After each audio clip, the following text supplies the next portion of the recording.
Ada pertanyaan, saudara-saudara kita dari kaum Syiah pada tanggal 10 Muharram suka mengadakan acara ratapan, menangis, bahkan ada yang melukai dirinya, memukul-mukul dirinya, melukai dirinya, mengeluarkan darah karena ikut bersedih atas wafatnya cucu Rasulullah sallallahu alaihi wasallam, Sayyidina Husain alaihi salam. Beliau dibunuh ya oleh kepala tentara Yazid bin Muawiyah, boleh dibunuh, dan banyak dari Ahlul Bait yang dibunuh saat itu, banyak. Tapi ada yang tersisa, sehingga dari yang tersisa itulah melahirkan keturunan-keturunan yang ke bawah sekarang, imma keturunan Sayyidina Hasan radhiyallahu ta'ala wa imma keturunan Sayyidina Husain radhiyallahu ta'ala, yaitu keturunan Nabi itu yang disebut Sayyid atau Syarif atau Habib, sama. Begitulah para ulama mengatakan, termasuk Syekh Muhammad Nawawi Al-Bantani. Maka dari sisi nasabnya kita wajib mencintai, dari sisi nasabnya kita wajib memuliakan, walaupun ya yang punya nasab mulia itu akhlaknya bejat, amalnya maksiat. Kepada kemaksiatannya kita wajib membenci, kepada orangnya kita wajib mencintai, wajib memuliakan. Dan salah satunya juga kita harus meluruskan, membelanya, dan juga memberikan nasihat agar kembali kepada ajaran datuknya Sayyiduna wa Maulana Muhammad sallallahu alaihi wasallam tanpa dihina oleh kita. Ingat, jadi membenci itu kepada apanya? Kepada perbuatannya yang salah, kepada akhlaknya yang salah, kepada orangnya. Jangankan kepada dzurriyyah Rasulullah SAW, kepada manusia umum, hatta kepada kafir, kepada musyrik sekalipun, kepada orangnya harus dibela, kepada orangnya harus kita sayangi.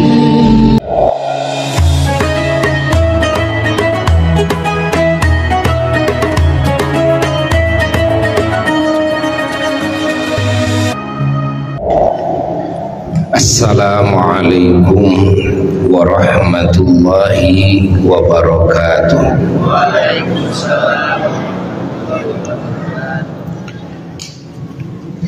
Bismillahirrahmanirrahim.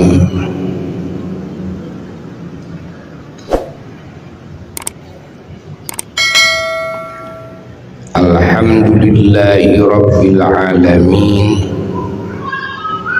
Wa afdhalus salati wa atammu taslimi ala sayyidina wa nabiyyina wa maulana Muhammadin wa ala alihi wa sahbihi ajma'in.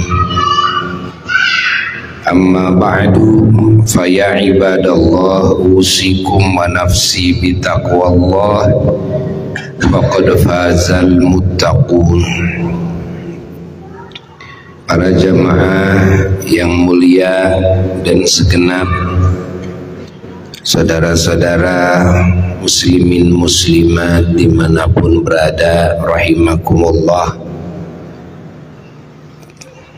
Terkhusus para ulama, para asatid, para santri, para ahli-ahli masjid, ahli-ahli majlis ta'lim, majlis sholawat, yang ikut hadir, ikut menyimak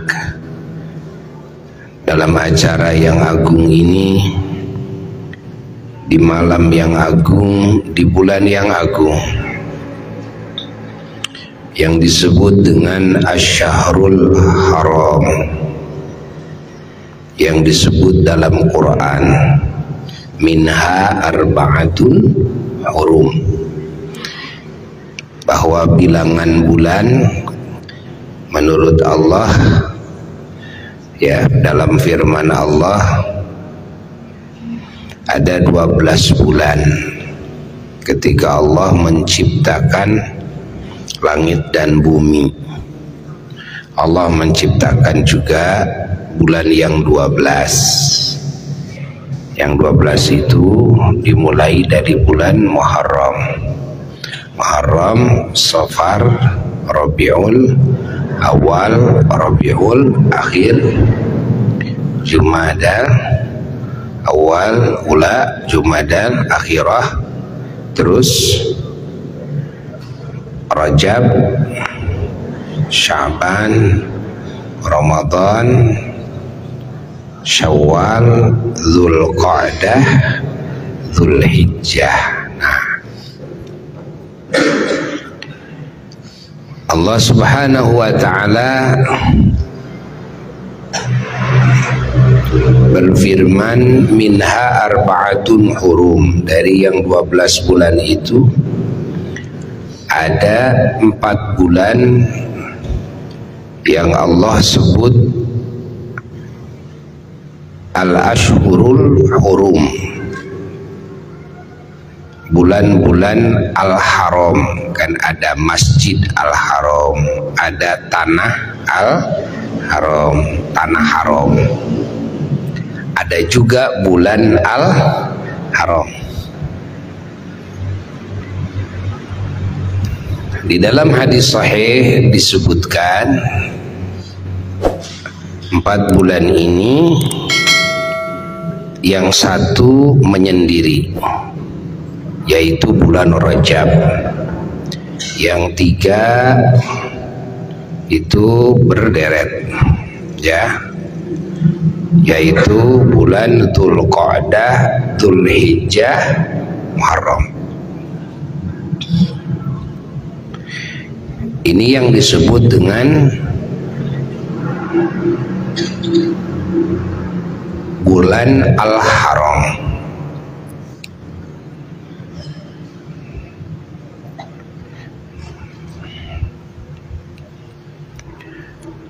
Bulan al-haram ini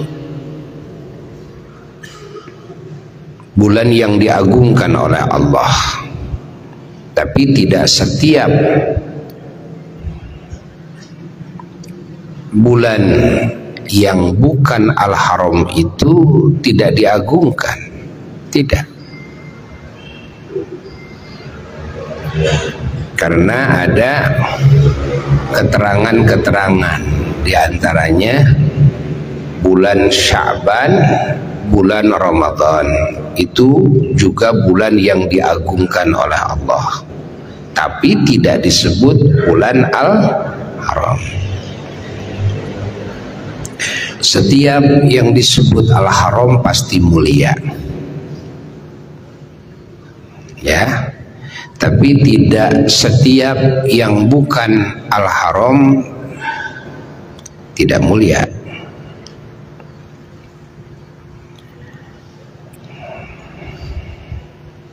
Seperti tanah Arafah. Tanah Arafah itu menurut para ulama tidak termasuk tanah haram, sehingga di dalam masalah fiqhiyah dibahas, kalau tanah Arafah tidak termasuk tanah haram, maka dibolehkan niat ihram umroh dari Arafah, karena ya syarat wajib meletakkan niat itu di tanah halal dalam niat ihram umroh. Haram berniat ihram umroh di tanah haram, harus di tanah halal. Dari arah mana saja boleh, walaupun yang paling utama adalah dari Ja'ronah, dari Tan'im, dari Hudaybiyah. Tapi dari selain itu juga asal tanah halal boleh berniat ihram umroh, silahkan. Nah, kalau tanah Arafah itu adalah tanah halal, bukan tanah haram, berarti boleh niat ihram umroh dari Arafah. Maka sebagian ulama mengatakan boleh.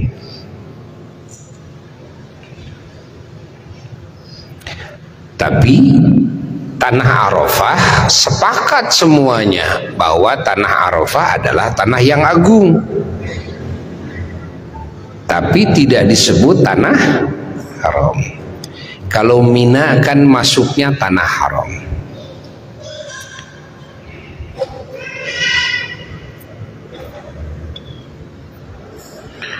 Begitu pula bulan Sya'ban bukan bulan al-haram. Bulan Ramadan tidak termasuk asyahrul haram, tapi dua bulan ini adalah bulan yang diagungkan oleh Allah, bulan yang diistimewakan oleh Allah, yang mana wajib atas setiap muslim mukmin yang mukallaf harus mengagungkan bulan-bulan yang diagungkan oleh Allah. Nah,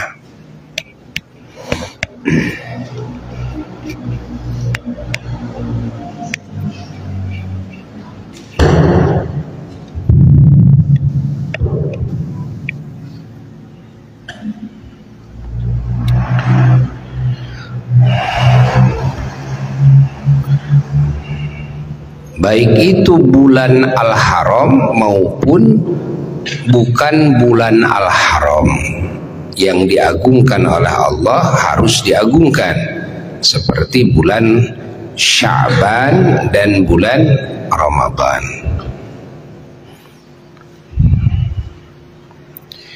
Allah Subhanahu wa ta'ala memberi tahu kepada kita, memperingatkan kepada kita bahwa bulan-bulan yang agung ini, yang 4 ini al-haram, dzalika ad-dinul qayyim, itu adalah agama, ya, agama yang lurus.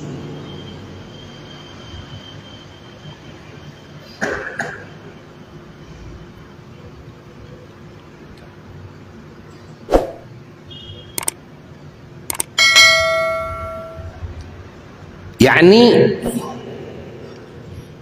menjaga kehormatan, menjaga kemuliaan dan mengagungkan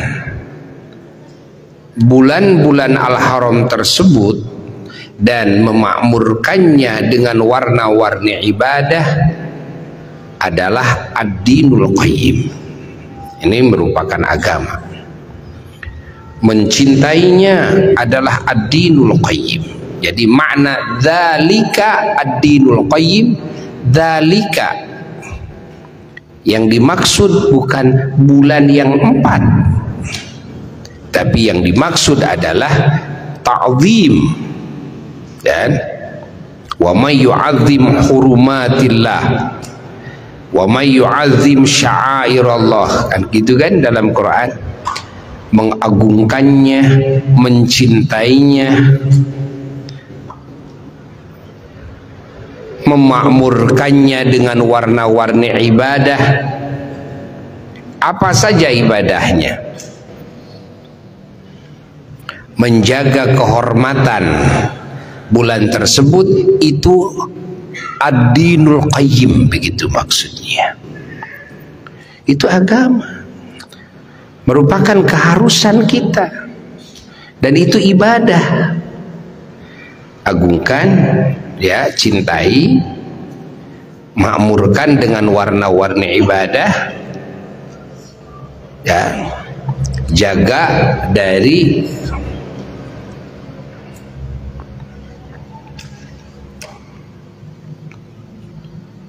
segala perbuatan-perbuatan maksiat di situ. Artinya jaga diri kita, Sehingga Allah Ta'ala meneruskan firman-Nya, fala tadzlimu fihinna anfusakum. Kalian jangan mendolimi diri kalian di bulan-bulan tersebut, alias kalian jangan berbuat maksiat, jangan berbuat kemunkaran, jangan berbuat kezaliman di bulan-bulan tersebut. Nah, menjaga diri dari segala perkara yang tidak diridhoi Allah di bulan-bulan tersebut demi menjaga kehormatan dan kemuliaan kesucian bulan-bulan tersebut, itu ad-dinul qayyim, itu agama, bukan adat, bukan adat istiadat, bukan, itu agama. Tidak boleh bertengkar, tidak boleh berperang demi menjaga kehormatan bulan itu. Dan itu dari zaman dulu, sebelum datangnya Rasulullah Sallallahu Alaihi Wasallam, memang sudah turun temurun dari para rasul terdahulu. Kalau sudah masuk bulan yang 4, yang sedang berperang juga berhenti dulu. Jadi sudah menjadi kebiasaan. Hatta kaum jahiliyah, kaum kafir sekalipun dulu ya di Arab, tahu begitu masuk bulan yang 4, Dzulqa'dah, Dzulhijjah, Muharram, Rajab, sedang berperang ini, masuk maghrib tanggal 1 berhenti, gencatan senjata, sama-sama menghargai bulan, mengagungkan bulan ini, berhenti. Ya. Begitu datang kerasulan akhir zaman Sayyiduna wa Maulana Muhammad SAW, oleh Allah ditegaskan lagi, fala tadzlimu fihinna anfusakum, jangan sampai berbuat kezaliman di bulan-bulan tersebut. Ya. Dari mulai zaman Nabi Adam alaihissalatu wassalam, betul-betul 4 bulan itu dijaga, jangan sampai gitu kan, melakukan kezaliman di bulan tersebut. Dan juga di bulan-bulan tersebut oleh para anbiya, para mursalin, para solehin, di setiap masa itu memang dimakmurkan dengan warna-warni kebaikan, dengan warna-warni ibadah, melebihi kualitas kuantitas ibadah di luar bulan-bulan tersebut. Banyak saum kan, banyak saum. Makanya di dalam fikih kan disunnahkan saum ya di bulan-bulan yang agung, bukan cuma Senin Khamis saja, bukan cuma puasa Nabi Dawud saja, bukan cuma puasa awal bulan, tengah bulan, akhir bulan saja, bukan, tapi full Dzulqa'dah, Dzulhijjah, Muharram, kecuali hari Idul Adha dan hari Tasyrik yang 3 hari. Bulan Rajab full, makanya leluhur kita sering dengar. Ya, kita sering dengar karena di mana-mana sama leluhur kita itu ahli memakmurkan bulan yang agung, ditambah lagi dengan bulan Sya'ban dan Ramadan. Jadi kalau bulan Rajab itu full saum, Rajab, Sya'ban, terus nyambung ke bulan Ramadan. Terus bulan Dzulqa'dah, Dzulhijjah nyambung ke bulan Muharram, kecuali yang 4 hari itu. Nah, itu sudah menjadi kebiasaan. Apa ibadah yang harus dilakukan? Tidak ditentukan oleh syarak. Tidak ditentukan oleh syarak. Ingat.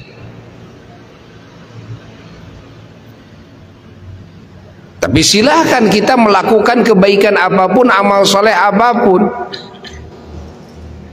Namun tidak boleh kita melakukan satu amal soleh dengan alasan, ya, umpamanya ini diperintah oleh Allah, ini diperintah oleh Rasulullah SAW, di bulan yang agung harus melakukan amalan ini.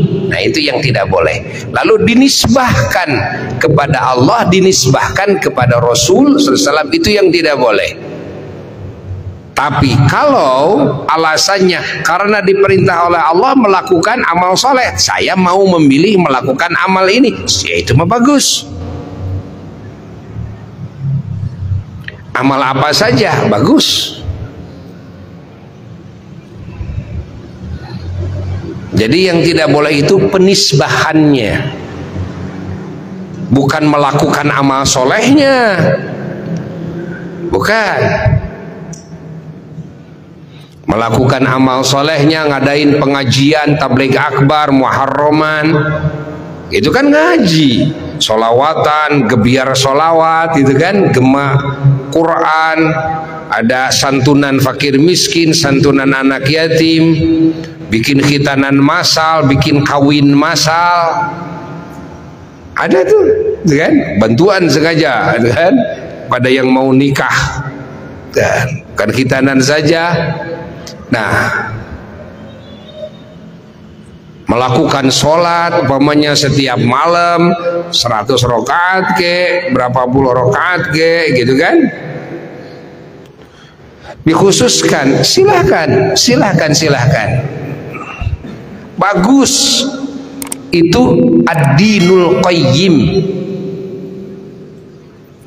mengagungkan bulan-bulan yang diagungkan, mencintainya, memakmurkannya dengan warna-warni amal soleh, menjaga diri dari warna-warni dan dari segala amal salah, zahiran wa batinan. Itu adalah ad-dinul qayyim, itu agama, ya. Cuma kalau ditanyakan keterangannya, apakah ada keterangannya mengadakan pengajian umpamanya tanggal 1 Muharram atau tanggal sekian Muharram, kan? Nah, penisbahan kepada Nabi, gitu kan, itu tidak ada, ya. Yang ada adalah memakmurkan bulan yang agung, mengagungkan bulan-bulan yang agung dengan warna-warni amal soleh. Adapun sebagian memilih dengan mengadakan tabligh akbar, tafadhol. Sebagian memilih dengan gema sholawat, tafadhol. Sebagian memilih dengan saya sholat semalam 100 rakaat, tafadhol. Memilih dengan bikin bantuan-bantuan kepada fakir miskin, anak yatim, ya, tafadhol, ya. Silahkan. Itu agama, bagus. Memang seharusnya seperti itu. Harus dibedakan antara bulan yang agung dan bulan yang tidak agung. Syiarnya harus terlihat, jangan sama-sama saja, jangan, harus terlihat. Tuh, paham? Seperti memakmurkan masjid, harus terlihat syiarnya, jangan kalah sama mall, jangan kalah sama pasar, jangan. Bagaimana kita umat Islam memakmurkan masjid? Masjid dimakmurkan dengan sholat, dengan ngaji Quran, dengan i'tikaf, dengan lalu lalang ke masjid, bolak-balik ke masjid, menjadi syiar, lebih ramai daripada yang di pasar, lebih ramai daripada yang di mall, begitu. Memang seharusnya seperti itu. Bukan masjid sepi kayak kuburan, kan? Itu kan? Masjid sepi kayak kuburan. Bukan begitu. Nah, disiarkan, sholat berjamaah disiarkan, ya.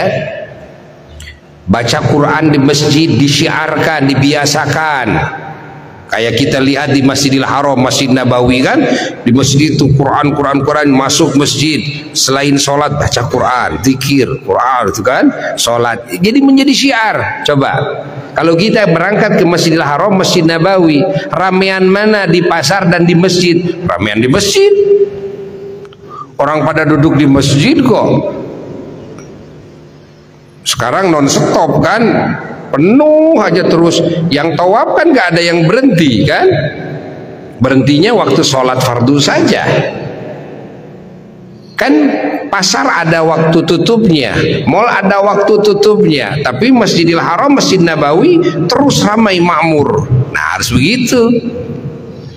Bukan cuma Masjidil Haram, Masjid Nabawi saja, seluruh masjid juga harus seperti itu. Sikap muslim dan kepada masjidnya.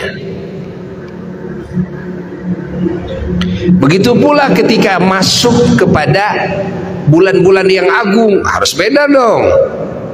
Harus beda ya. Makanya adakan apa namanya, tablik akbar lebih banyak, gemah sholawat lebih banyak, gitu kan.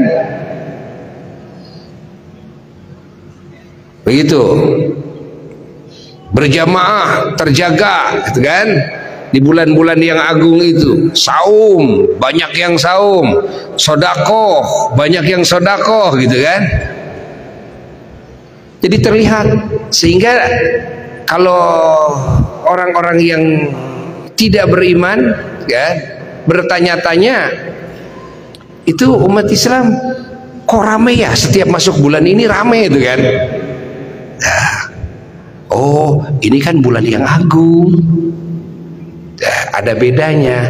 Kita yang ada bedanya itu adalah biasanya di bulan Ramadan. Baru kalau bulan Ramadan nampak syiarnya. Itu sudah benar. Sekarang tinggal PR kita di 5 bulan lagi. Apa? Rajab, Sya'ban. Lalu bulan apa lagi? Dzulqa'dah, Dzulhijjah, Muharram.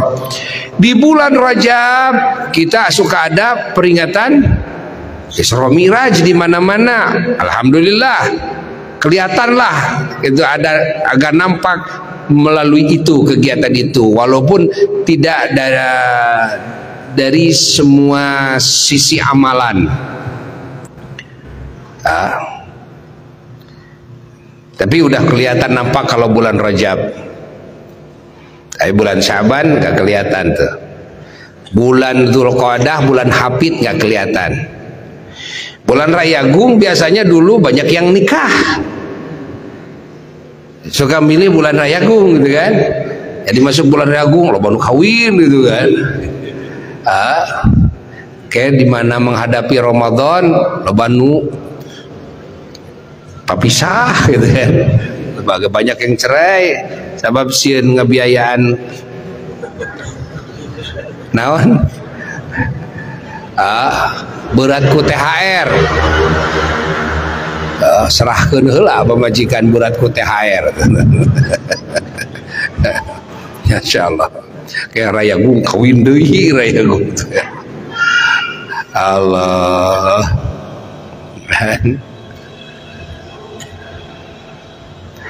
Alhamdulillah, alhamdulillah.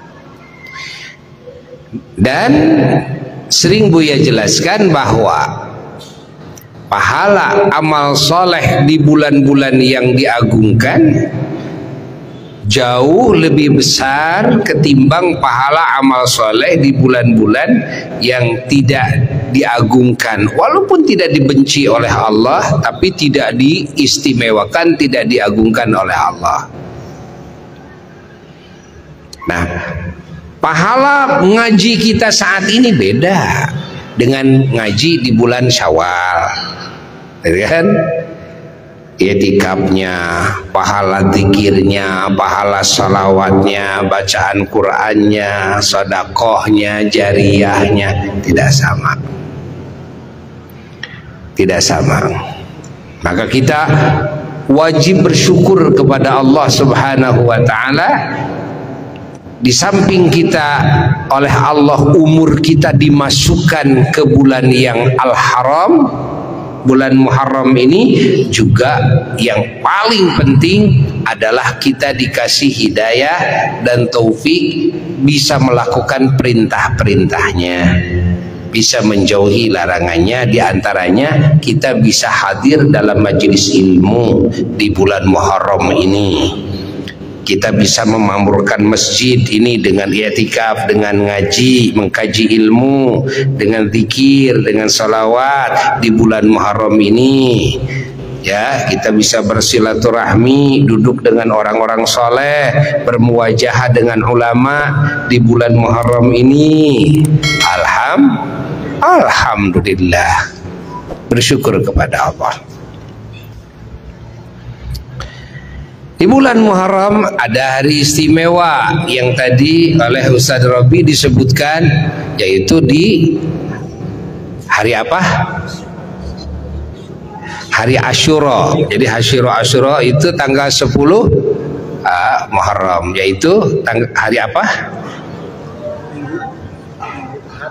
Hari Ahad. Hari Ahad. Pas rotinan syahriyah bulanan di Simpang, jangan lupa ya, kompak semuanya ngaji ke Simpang hari Ahad pagi bulanan. Nah, itu tanggal 10 Muharram. Nah, tanggal 10 Muharram itu adalah hari kejayaan para nabi, para rasul alaihimussalatu wassalam. Hari datangnya pertolongan Allah kepada para rasulnya Allah. Hari Allah Ta'ala mengalahkan dan menghinakan kaum-kaum kafirin yang memusuhi Islam, memusuhi para rasul, para nabi alaihissalam. Ya, di mana di Asyura itu disebutkan dalam banyak riwayat, ya, di antaranya bahwa di hari Asyura Nabi Nuh alaihissalatu wassalam, beliau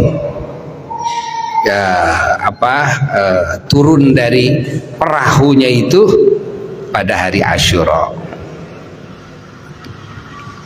Lalu beliau syukur kepada Allah Ta'ala, ya, lalu bikin makanan dari biji-bijian yang ada di perahu, sebagian, ya, yang sebagian besarnya ditanam, ya, sebagiannya dimakan. Nah, syukuran. Makanya ya suka ada adat leluhur kita kalau di hari Asyura itu bikin bubur biji-bijian. Asem-asem baheula mah di bubur. Sing nepi ka hibu asem, sing asemnya. Masya Allah. Biji-bijian. Lalu dulu Nabi Yusuf alaihissalatu wassalam pertemuan dengan Nabi Yakub ayahnya alaihissalam, ya, adalah pada hari Asyura. Dan Nabi Yakub alaihissalatu wassalam dari kebutaannya dikasih lihat lagi oleh Allah Ta'ala itu pada hari Asyura. Dan juga Nabi Yunus alaihissalatu wassalam ketika oleh ikan nun, ya, dilemparkan lagi ke pantai, ke daratan, ya, setelah 40 hari 40 malam di dalam perut ikan tersebut, itu pada hari Asyura. Dan juga Nabi Ayub alaihissalatu wassalam disembuhkan seketika dari penyakitnya pada hari Asyura. Allah. Dan juga Nabi Musa alaihissalatu wassalam dikasih kemenangan oleh Allah dan Fir'aun dileburkan, ditenggelamkan semuanya sehingga tinggal legenda saja. Tuh, itu hari Asyura. Nah, makanya orang Yahudi juga dulu tanggal 10 Muharram itu saum. Tanggal 10 Muharram itu mensyukuri ya kemenangan Nabi Musa dan para ahlul baitnya, para sahabatnya saat itu, mensyukuri kekalahannya dan ditenggelamkannya Fir'aun dan semua ya bala tentaranya, orang kerajaannya, semuanya ya, itu pada hari Asyura saum. Nah, tapi orang Yahudi biasanya saumnya cuma tanggal 10-nya doang. Rasulullah Sallallahu Alaihi Wasallam beliau menyarankan agar saum ya 2 hari, ya, yaitu tanggal 9-nya saum, lalu tanggal 10-nya saum, Sabtu dan Ahad saumnya. Kalau Sabtu tidak saum, ya Ahad dan Senin ya, saumnya. Pokoknya 2 hari saumnya itu. Masya Allah. Jadi ikut mensyukuri anugerah pertolongan yang Allah berikan kepada semua para rasul, ya, yang mendapatkan pertolongan Allah di Asyura. Ikut mensyukuri juga kekalahannya, kehancurannya kaum-kaum Jababiroh, kaum-kaum yang ya sombong-sombong, yang kafir, itu pada hari Asyura. Nah, dan banyak lagi.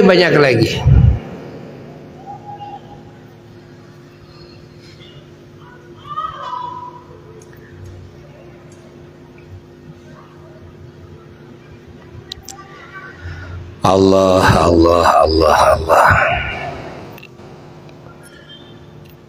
Lalu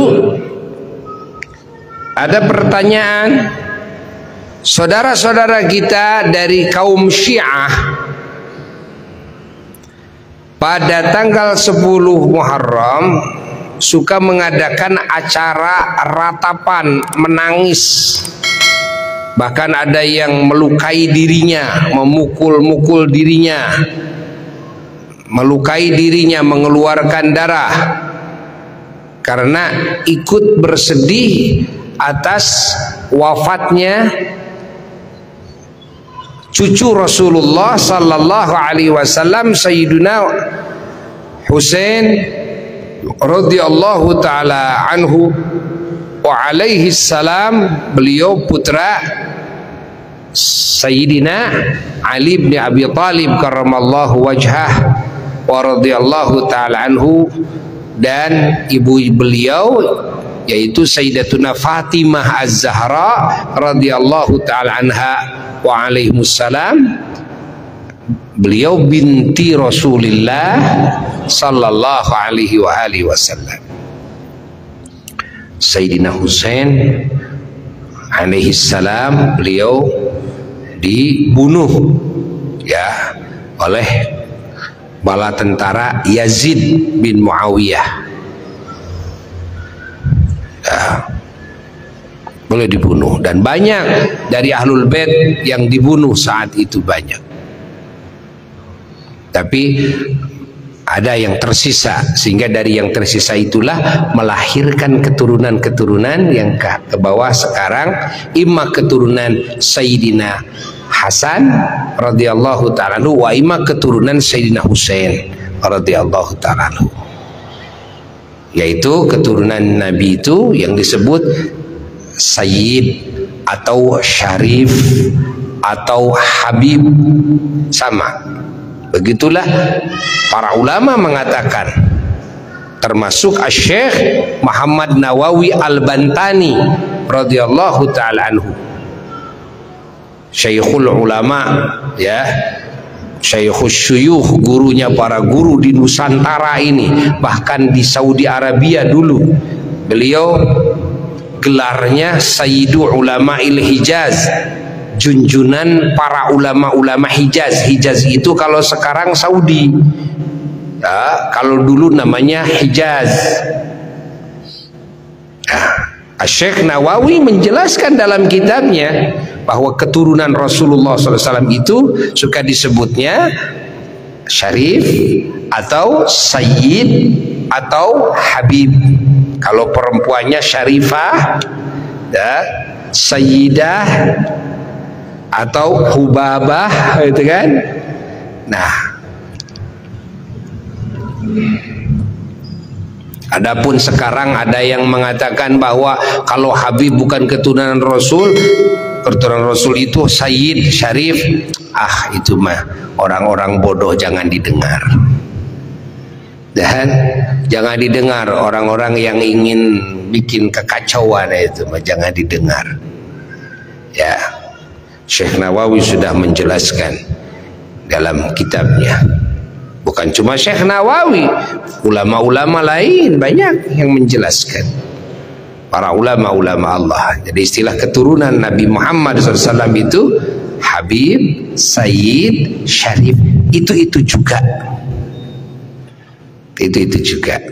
Cuma wilayah ini istilahnya Habib, kalau negara ini istilahnya Sayyid, negara ini istilahnya Syarif, gitu kan. Nah, kalau di Mesir Syarif, kalau di Yaman Habib, kalau di Saudi Hijaz itu Sayyid.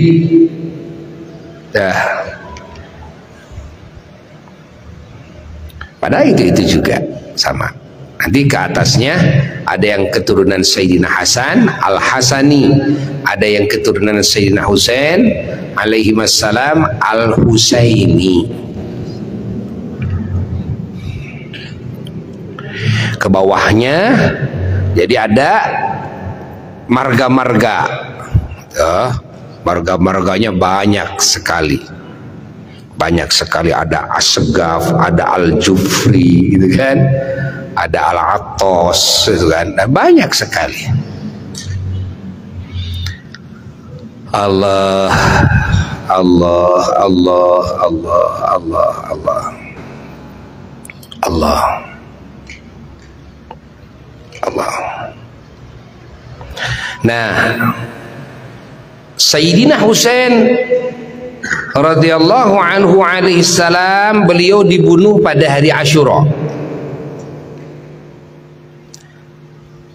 Saudara-saudara kita dari kaum Syiah suka membiasakan ikut bela sungkawa, ya. Satu, ya, diantaranya menanamkan kesedihan yang mendalam, mengingat peristiwa itu, kekejaman, ya, kebiadaban Yazid bin Muawiyah dan pasukannya yang membunuh Sayyidina Husain, sampai-sampai kepala Sayyidina Husain dipakai main bola. Dan sehingga banyak ulama dan para solihin yang sangat membenci main bola karena teringat hal itu. Teringat hal itu. Kepala Sayyidina Husain dipakai bola. Na'udzubillahi min dzalik. Dan di dalam tarikh, di dalam keterangan disebutkan semua yang ikut dalam pembunuhan Sayyidina Husain semuanya oleh Allah dikasih bala di dunia, semuanya sebelum di akhiratnya, ya, yang gila, mati mengenaskan dan sebagainya. Dan Sayyidina Husain dipisahkan antara jasad dan kepala, dipisahkan, menguburkannya dan diumpetin. Nah, kepala Sayyidina Husain diselamatkan, dibawa kemana? Ke Mesir. Maka dimakamkan di Mesir, dan di situ dibangunkan masjid, ada Masjid Sayyidina Husain radhiyallahu ta'ala anhu alaihissalam. Yang ziarah ke sana, ya, siang malam ziarah sana. Itu adalah kepalanya saja. Sayyidina Husain. Nah, bagaimana sikap kita? Di satu sisi kita dihadapkan kepada harus ikut bersyukur, bergembira, sehingga saumnya itu saum syukur kepada Allah Subhanahu wa taala atas kejayaan para nabi. Ya. Di satu sisi ada cucu Rasulullah sallallahu alaihi wasallam, junjunan para pemuda ahli surga, yakni Sayyidina Husain alaihi salam, yang wafat dibunuh mengenaskan sekali. Sikap kita muslim harus bagaimana? Ya. Sikap kita muslim harus menyikapi semuanya. Itulah sikap muslim. Tidak bisa menyikapi hanya satu sisi saja, ya harus menyikapi semuanya. Sebagaimana kalau di hari Asyura umpamanya, ya, kita syukur saum apa? Ya saum syukur atas kejayaan para nabi, dan kejayaan para nabi adalah juga kejayaan muslimin umat Islam. Lalu pas hari Asyura ada keluarga kita, ibu kita meninggal, ya kan? Ada guru kita, ada ulama yang meninggal, ya. Apakah ini, ya, dibiarkan, tidak disikapi? Ya, harus disikapi dong, kan? Harus disikapi dong. Bagaimana mensikapi? Ya seharusnya mensikapi. Bagaimana mensikapi wafatnya seorang ulama, wafatnya seorang saleh, bahkan imam para ulama, imam para aulia, ya. Bahkan oleh Nabi sendiri sallallahu alaihi wasallam disebutkan bahwa Sayyidina Hasan, Sayyidina Husain adalah sayyida syababi ahlil jannah. Dua-duanya junjunan semua para pemuda ahli surga. Dan Rasulullah sallallahu alaihi wasallam menyebut kepada Sayyidina Hasan Husain itu adalah anakku. Ya, diangkat anak. Oleh Rasulullah sallallahu alaihi wasallam disebut anakku. Ya, dengan nas yang sharih, yang jelas dari lisan Rasulullah sallallahu alaihi wasallam. Sehingga walaupun ayahnya bukan keturunan Kangjeng Nabi, yakni Sayyidina Ali karramallahu wajhah, jadi ibunya adalah putri Rasulullah sallallahu alaihi wasallam. Nah, namun Sayyidina Hasan, Sayyidina Husain ini disebut oleh Nabi anakku. Ya. Anak. Maka semua keturunan Sayyidina Hasan, Sayyidina Husain alaihi wassalam semuanya memiliki kemuliaan, memiliki keistimewaan, ya. Karena ini adalah nasab dari Rasulullah sallallahu alaihi wasallam, yang mana kelak yaumal qiyamah kullu sababin wa nasabin, ya, munqati'un yaumal qiyamah illa sababi wa nasabi. Setiap sebab, setiap nasab kelak yaumal kiamah terputus. Nasab siapapun ada faktor penyebab siapapun, seperti dengan sebab pernikahan, semuanya terputus kecuali nasabku, sababku, kata Kanjeng Nabi sallallahu alaihi wasallam, au kama qala. Jadi ya, nasab Rasulullah sallallahu alaihi wasallam tidak akan putus. Di saat semua nasab manusia dari zaman Nabi Adam alaihissalam sampai pada hari kiamat, nasab bangsa jin putus. Tapi nasab baginda Rasulullah SAW berikut sebab, yaitu dengan pernikahan, itu tidak putus. Maka dari sisi nasabnya kita wajib mencintai. Dari sisi nasabnya kita wajib memuliakan. Walaupun ya, yang punya nasab mulia itu akhlaknya bejat, amalnya maksiat, kepada kemaksiatannya kita wajib membenci, kepada orangnya kita wajib mencintai, wajib memuliakan. Dan salah satunya juga kita harus meluruskan, membelanya, dan juga memberikan nasihat agar kembali kepada ajaran datuknya Sayyiduna wa Maulana Muhammad sallallahu alaihi wasallam, tanpa dihina oleh kita. Ingat, jadi membenci itu kepada apanya? Kepada perbuatannya yang salah, kepada akhlaknya yang salah, kepada orangnya. Jangankan kepada dzurriyyah Rasulullah sallallahu alaihi wasallam, kepada manusia umum, hatta kepada kafir, kepada musyrik sekalipun, kepada orangnya harus dibela, kepada orangnya harus kita sayangi. Dan itulah, dan hakikat dan dasar dakwahnya para rasul.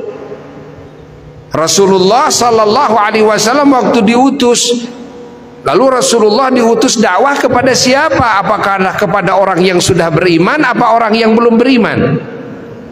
Hah? Yang belum beriman, yang belum muslim. Hah? Nabi dakwah, didatangi, kan?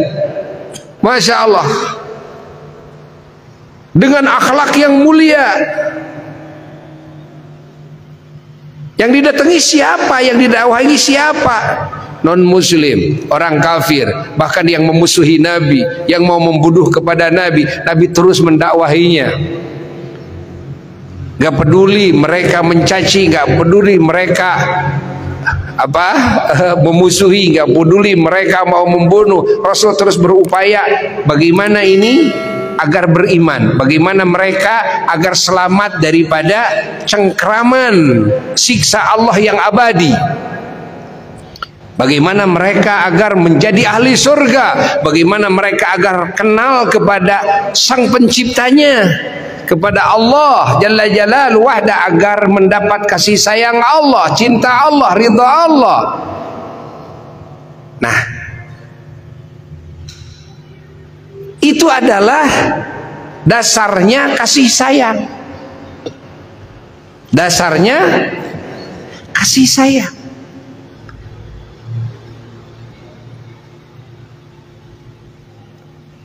Pahami oleh kita semuanya. Maka yang disebut wajib membenci bukan kepada orangnya, tapi kepada perbuatannya, kepada sifatnya yang buruk. Orangnya justru harus kita sayangi, harus kita bela, harus kita selamatkan. Apalagi ini orang muslim, beriman, tapi ahli maksiat, kita harus lebih sayang lagi kepada mereka. Cepat bela sama kita, kan? Jangan dicaci, jangan dimaki, jangan dibuka aibnya kepada orang lain. Jangan, tutupi oleh kita dengan cara yang paling bijak, dengan kasih sayang. Ini sikap kita kepada kafir, kepada ahli maksiat yang bukan keturunan Nabi, apalagi kepada keturunan Kangjeng Nabi Muhammad Sallallahu Alaihi Wasallam, yang mana dari sisi nasabnya kita punya kewajiban memuliakan, kita punya kewajiban mencintai, tuh kan? Masya Allah. Apalagi kalau para habaib itu, para dzurriyyah Rasul, para sayyid syarif itu, beliau-beliau alim, ulama, soleh. Wah, itu berarti tambah lagi.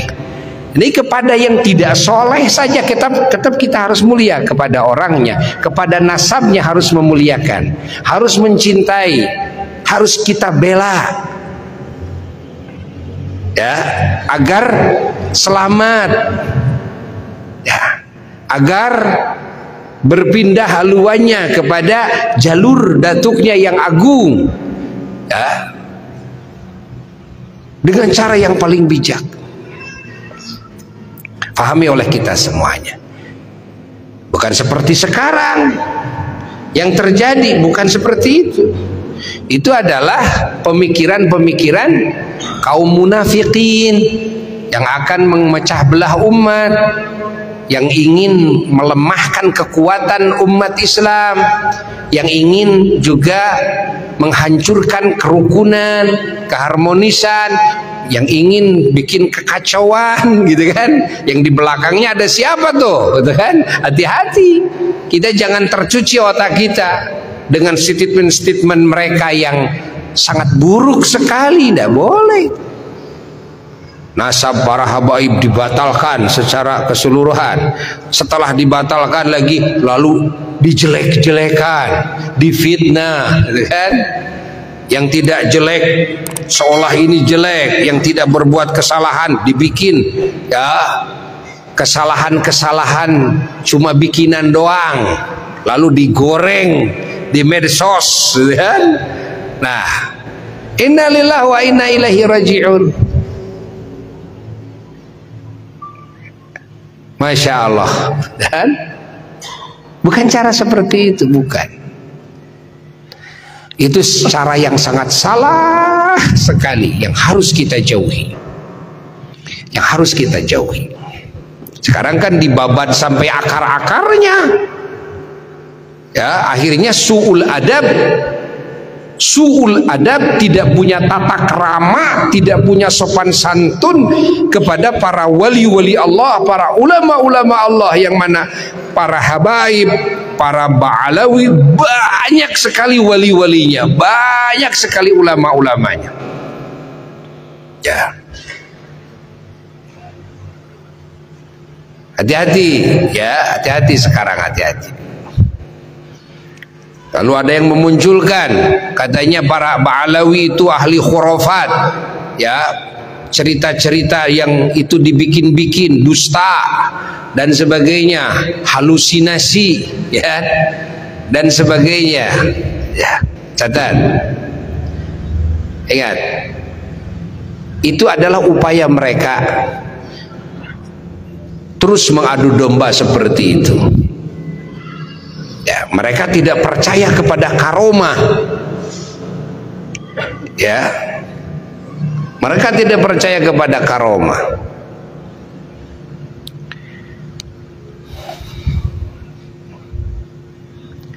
Pahami oleh kita semuanya. Sikap kita kepada Sayyidina Husain alaihi salam, ya, bukan cuma di hari Asyura saja, tapi ya, dengan wafatnya ulama-ulama Allah itu, hati kita harus ikut juga merasa sedih dengan wafatnya orang alim, ya.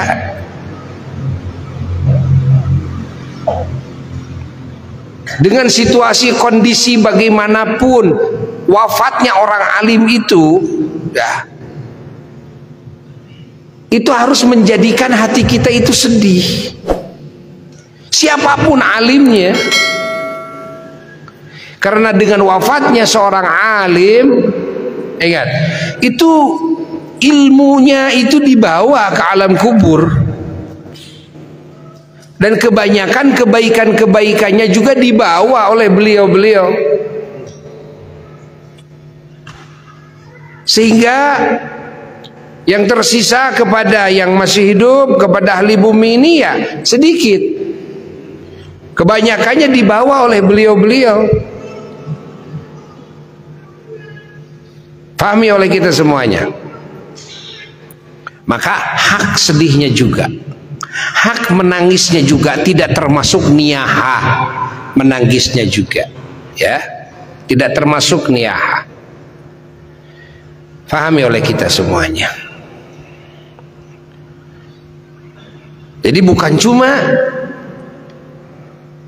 Sayyidina Husain alaihissalam saja, bukan, tapi juga ya semua ulama, semua orang soleh, semua wali-wali Allah, semua mujahidin fisabilillah yang berperang di jalan Allah, begitu wafat ya di medan perang, kita harus merasa ikut sedih.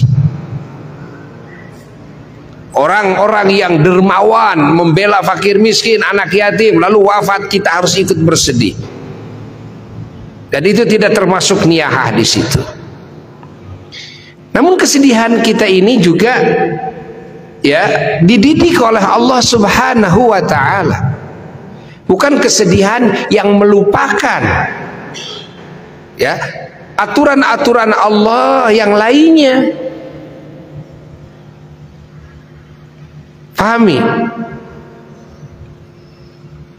Melupakan kewajiban, melupakan yang disunnahkan, melupakan aturan yang diharamkan, yang dimakruhkan. Akhirnya karena sedih meninggalkan yang diperintahkan, karena sedih lalu melakukan yang diharamkan, melakukan yang dimakruhkan. Pahami? Karena sedih lalu memukul-mukul diri, nah itu tidak boleh. Karena sedih sampai baju wawajab,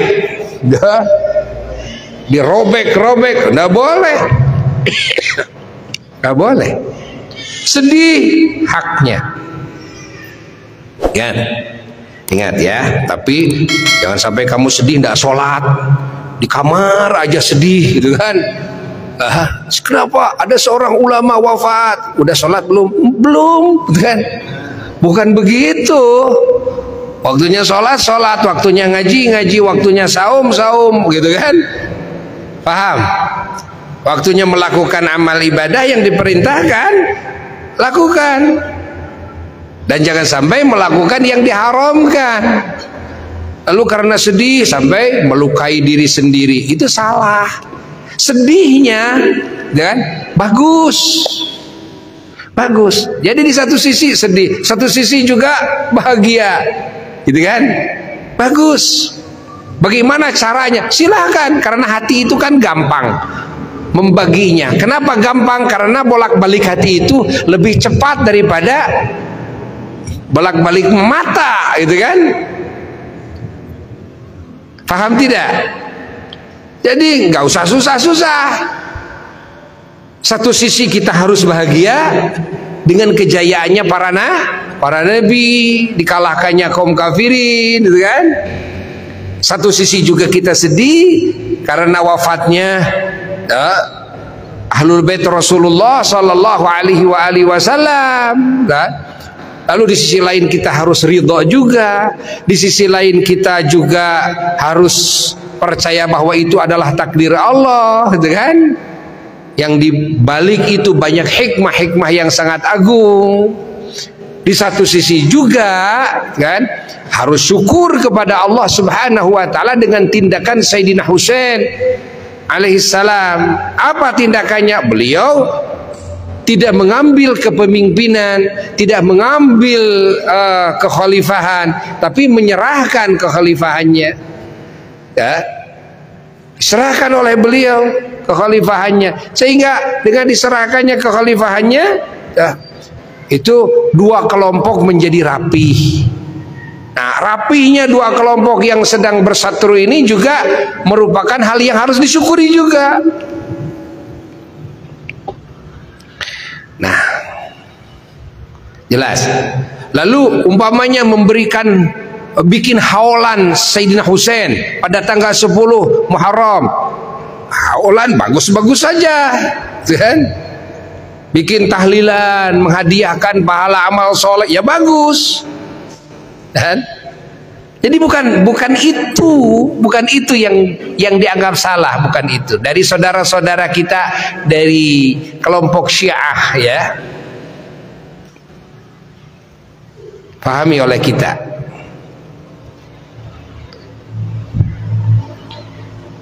Jadi tidak hanya menyikapi satu ini saja lalu lupa yang ini, enggak, ya, semuanya harus disikapi. 10 Asyura kita harus syukur, saum. Wafat keluarga kita, ya urus dong, kan? Urus, jangan sampai kita syukuran tapi malah dibiarkan, gitu kan? Jangan, ya. Paham tidak? Jelas? Ya. Semuanya harus disikapi sesuai dengan ajaran Allah, sesuai dengan ajaran baginda Rasulullah sallallahu alaihi wasallam. Lalu sebagian ulama mengabarkan kepada kita ada keutamaan amal, ya, amal soleh kalau dilakukan di tanggal 10 Muharram. Yang tadi oleh Ustaz Robi sudah dikatakan, ya. Sebagian ulama mengatakan dalam bait syair, yang dalam bait syair itu dirangkum, ya, ada 12 amalan. Ya, kalau bisa kita melakukannya, lakukan, karena keutamaannya, fadilahnya luar biasa tuh. Ya, sebagian ulama mengatakan begini: fi yaumi Asyura a'ashrun tattasil biha sanatani wa laha fadlun nukil. Di hari Asyura itu ada 12 amal yang keutamaannya sudah dikatakan oleh para ulama, ditukil oleh para ulama, ya, yang luar biasa keutamaannya. Apa? Sumsalisil zur'aliman ud waqtahil ra'sal yatimim sah tasaddaq waqtasil. Ya, nomor 9 tuh. Saum di hari Asyura itu, bahkan dari tanggal 9-nya sum. Sholat sunnah, silakan sholat sunnah mutlak demi memuliakan hari Asyura. Silaturahmi, ya, silaturahmi dengan keluarga, dengan tetangga, dengan sahabat. Aliman, ziarah kepada orang berilmu, kepada guru, kepada orang alim, itu kan ziarah. Ahyaan wa amwatan, baik yang masih hidup maupun yang sudah wafat, itu kan, ziarah ke kuburannya, itu kan, kuburan para wali, gitu. Aliman. Melayat orang yang sakit, kalau ada yang sakit, apalagi keluarga, ya, tetangga, sahabat, apalagi kalau guru, kan, layat di hari Asyura, melayat orang yang sakit di hari Asyura, luar biasa itu keutamaannya. Berapa tuh? 5. Waktahil. 6. Waktahil. Apa waktahil? Pakai celak. pakai celak ya, yang kanan itu 3 kali, yang kiri 3 kali, atau yang kiri 2 kali ya, pakai celak batu yang serbuk itu. Dan itu ya disunnahkan, bukan cuma hari Asyura saja ya, bukan hanya hari Asyura aja, setiap hari itu menjaga mata dari penyakit mata ya. Ada dalam ilmu hikmah, kalau pakai celak di hari Asyura itu 1 tahun ke depan akan dijaga matanya ya, dari musibah yang menimpa mata. Waktahir. Lalu Ra'sal yatimim sah, mengusap ya, kepala anak yatim ya, apalagi kalau ngasih bantuan kepada anak yatim, diusap. Ra'sal yatimim sah, diusap ya. Itu berapa tuh? 7. Tasoddaq, ke-8 bersedekah. Bersedekah kepada siapa saja, bersedekah terutama kepada orang-orang fakir, miskin, anak yatim, janda-janda yang tidak mampu ya, yang sudah jompo tuh, yang dapat musibah, dapat bencana. Apalagi kepada orang-orang soleh, kepada guru-guru kita ya. Ra'sal yatimim tasaddaq waqtasil. 9, mandi menghormati hari yang mulia. Niat menghormati hari yang mulia, mandi ya. Mandi bisa mandinya juga dari mulai malam, udah bisa, habis subuh silahkan kan. Waqtasil. Terus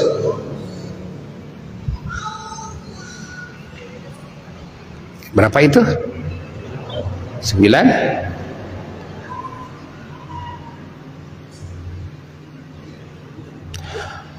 Terus ke 10.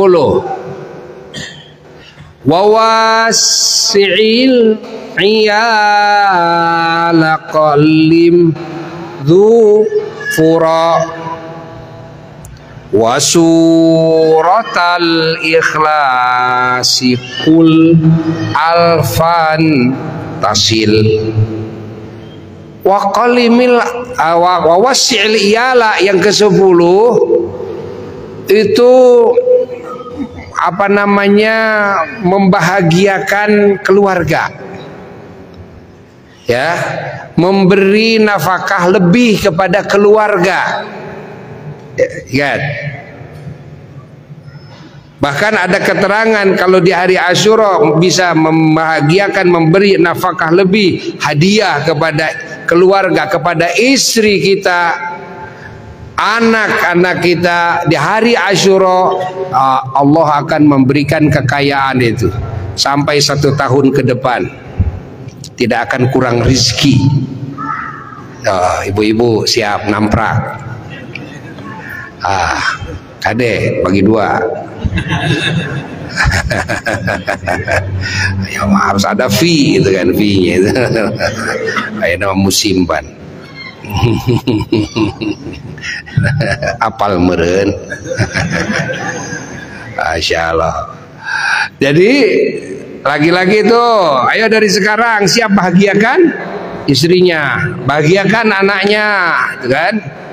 Kasih perhiasan, ya, kasih, belikan emas, belikan yang mampu. Ya usahakan, membahagiakan, usahakan. Ingin nggak kaya 1 tahun ke depan? Iya, dari sekarang. Tepira gitu kan? Tuh mampu atau 100 gram, atau sagram kayaknya sagram.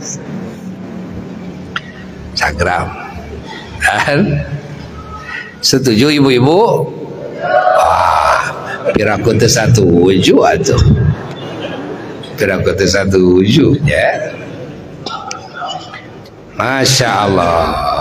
Itu ada keterangannya dari Kangjeng Nabi, keterangannya.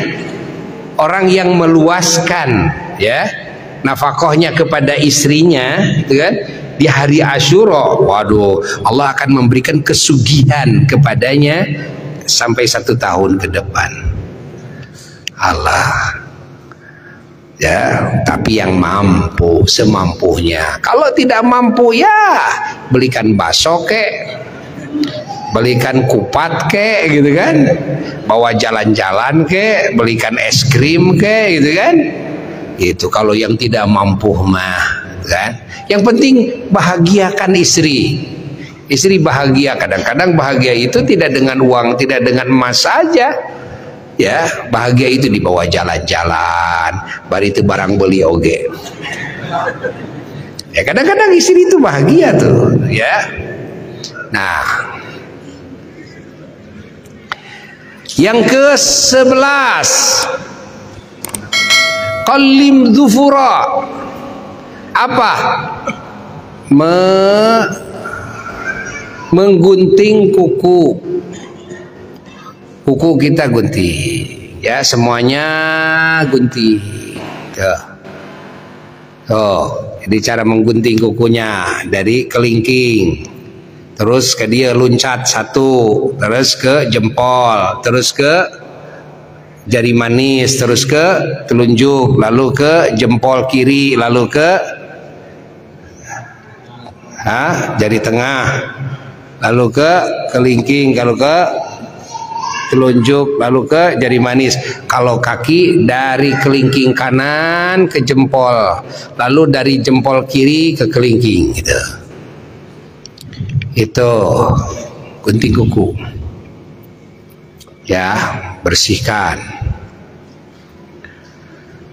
Lalu yang ke-12, wa suratal ikhlasi kul alfan tasil. Baca surat ikhlas, baca kulhu 1000 kali, mulainya dari maghrib malam 10, kan itu sudah masuk tanggal 10 kan, dari maghrib tanggal 10 malam 10 malam Ahad, jangan sampai keburu maghrib hari Ahad, harus bisa baca kulhu 1000 kali. Ada keutamaan orang yang membaca surat ikhlas di hari Asyura 1000 kali, segala hajatnya dikabul oleh Allah. Kamu nulabah hutang, panah yang kabayar hutang, usaha yang lancar, gitu. Nah, baca kulhu, maksakan, gitu kan, harus memaksakan diri baca kulhu dari maghrib malam Ahad, yaitu baca. Kalau bisa ya selesailah, ya, malam Ahad juga sudah selesai, itu kan sudah masuk hari tanggal 10 kan Asyura. Kalau sudah masuk maghrib sudah pindah kepada hari esok, itu hitungan hijriyah, ya, Qamariyah seperti itu. Beda dengan hitungan syamsiyah. Kalau syamsiyah tengah malam, ya, tengah malam, terus kalau sudah lewat tengah malam baru masuk hari esok. Kalau hijriyah tidak, Qamariyah tidak. Kalau begitu masuk maghrib sudah hari esok, itu sudah tanggal 10. Makanya baca surat ikhlas dari mulai masuk waktu maghrib malam Ahad malam 10, wirid surat ikhlas. Usahakan punya wudhu, batal wudhu lagi walaupun sambil jalan, itu Masya Allah faidahnya luar biasa. Bukan cuma dikabulkan saja hajat, tapi banyak lagi. Bacakan surat ikhlas. Siap insya Allah? Insya Allah lakukan itu, ya. Kalau lupa lagi yang 12, dengerin dulu wes. Di FB kan ada, di FB kan, dengerin lagi, dibolak-balik di FB Asyifa TV, ya, dengerin lagi bolak-balik. Oh itu udah 12, siap siaga panjang umur semuanya, dikabul segala hajat, ya. Sekian dari Buya. Wassalamualaikum warahmatullahi wabarakatuh.